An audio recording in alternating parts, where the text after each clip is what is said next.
السلام عليكم. إن شاء الله في هاي المحاضرة راح أقوم بتسجيل محاضرة تيشو ريبير اللي هي سيل ريجينيريشن والفايبروسيس والووند هيلينج. أنا بأنصح كل طالب بده يسمع تسجيل هذا الفيديو يكون أمامه على الكمبيوتر الشيت تاع المحاضرة أو يكون طبعها، لأنه أنا راح أتحدث هسه تقريبا بكل سلايد راح أعلق عليها. أول شيء تيشو ريبير احنا اتفقنا انه هو بيكون بعد الانفلاميشن. ريبير او هيلينج، اصلا ايش معنى كلمة هيلينج؟ هي final stage of response of tissue to injury.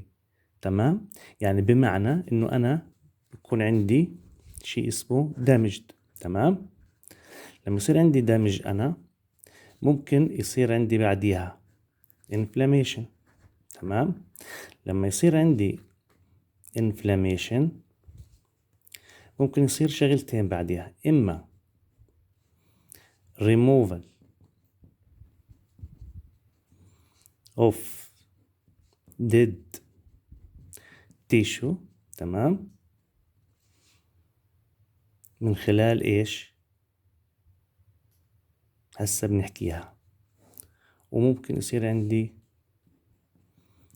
replacement by إما by specialized. تمام، specialized tissue اللي هي بنسميها regeneration sorry، أو من خلال إشي بنسميه fibrous tissue. تمام، اللي هو أحيانا بنسميه scarring. كليتن مع بعضهن اللي هن يعني نتيجتن بنسميها اللي هي الهيلينج. تمام، طيب الحين إذا عندنا في damaged cells عملت لي inflammation، بعدين removal of dead cells أو dead tissue، بصير عندي هنا بدنا نستبدلها إما من خلال اللي هي specialized tissue اللي هي إذا كانت الخلايا قادرة على عملية regeneration، أو من خلال fibroblast وسكارينج، وآخر شيء بنعمل healing. تمام، بمعنى إنه أنا حد صار عنده جرح في أي منطقة في الجسم، هاي الجرح لازم يصير له عملية بناء، فهي العملية بنسميها هيلينج أو ريبير. tissue repair involves the combinations of two processes. أنا بحكي على سلايد رقم 3. regeneration healing of the injured tissue by regrowth of parenchymal cells of the same type.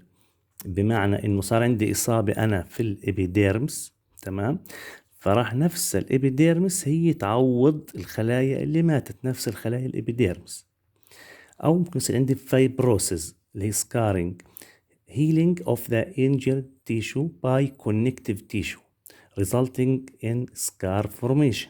يعني ممكن أنا يصير عندي regeneration injury برضو في منطقة الإبيديرمس، بس أو في الليفر أو في البون في الفات أي شيء، بس بتكون كميتها كبيرة، فممكن تترك عندي اللي هو سكار فورميشن أو بنسميها كونكتيف تيشو.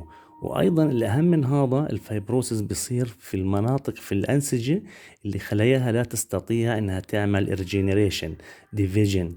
يعني عندك زي السكليتال ماسل والكاردياك ماسل، هدولا للأسف ما بيقدر، ما فيش فيهن الابيليتي تو ريجينيريشن، فمش ما بصير فيهن ريجينيريشن، بصير فيهن فايبروسيس. طبعا راح نتحدث عن خلايا البرين، ما احنا متفقين هاي خلايا البرين فيش عندها الابيليتي تو ريجينيريشن، نتحدث عنها شو بنسمي الريزلت تاعت الانجري ايش بنسميها.